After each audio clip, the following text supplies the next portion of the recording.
ত্রয়োদশ জাতীয় সংসদ নির্বাচন 2026 সালের 12ই ফেব্রুয়ারি যে নির্বাচন করার যে পরিবেশ সেটা এখন পর্যন্ত বাংলাদেশে আমরা দেখছি না। নির্বাচন করার মতো আইন শৃঙ্খলা রক্ষাকারী বাহিনীও সেরকমের না।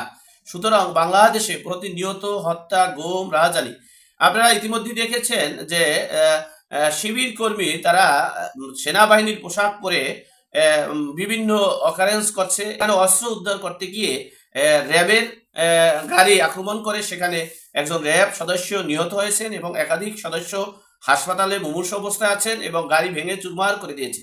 যেখানে একজন র্যাব, পুলিশ, সেনাবাহিনী যেখানে নিরাপদ নয়, সেখানে এই মুহূর্তে এই সময়ে কিভাবে এই প্রশাসন দিয়ে কিভাবে জাতীয় সংসদ নির্বাচন পরিচালনা করবে, নির্বাচন করবে আমাদের বোধগম্য নয়। যেখানে সেনাবাহিনীর পোশাক পরছেন, হ্যাঁ, সাধারণ জনগণরা পোশাক পরে দুর্নীতি, সন্ত্রাসী, লুটপাট করছেন। যেখানে র্যাব, বাংলাদেশে একটা মানে সবচেয়ে বড় একটা ফোর্স র্যাব, সেই র্যাবকে জিম্মি করছেন, র্যাবকে জিম্মি করে আটক করে রেখেছেন, একজনকে নিহত করেছেন, একাধিক জন হাসপাতালে এবং গাড়ি ভেঙে চুরমার করে দিয়েছেন। সেখানে এই আইন শৃঙ্খলা রক্ষাকারী বাহিনী দিয়ে, এই সেনাবাহিনী দিয়ে, এই র্যাব দিয়ে, এই পুলিশ দিয়ে কিভাবে আগামী জাতীয় সংসদ নির্বাচন করবে আমার জানা নেই।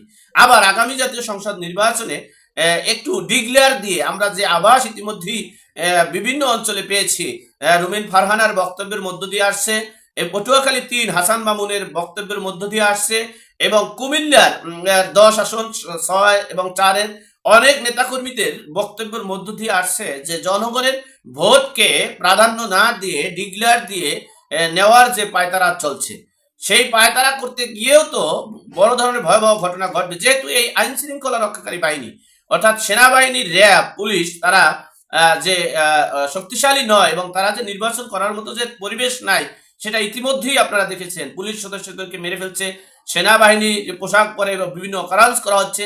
এরপরে র্যাবের গাড়ি আটক করে র্যাবদেরকে নিয়ে জিম্মি করে রেখেছেন, একজনকে নিহত করে ফেলেছেন, একাধিক জন অসুস্থ হাসপাতালে। সেখানে এই প্রশাসন, এই ধ্বজভঙ্গ প্রশাসন দিয়ে একটা শক্তিশালী প্রশাসন ছাড়া জাতীয় নির্বাচন করা সম্ভব নয়।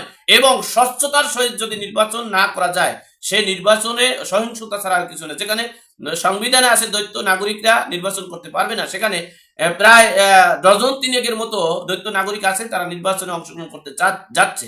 অপরদিকে জুলাই আন্দোলনের দাবিদার এনসিপি, জামাত, শিবির, হেফাজত তারা তারা বিজয়ী নিতে চাচ্ছেন এবং তারা সরকার গঠন করার স্বপ্ন দেখছেন। সেখানে এই বিশৃঙ্খলার সৃষ্টি ছাড়া অন্য আর কিছু না।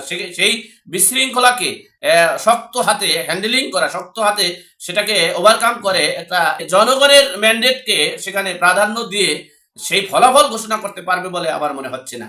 আর এই বর্তমান প্রশাসন দিয়ে কোনো জাতীয় নির্বাচন করাও সম্ভব নয়।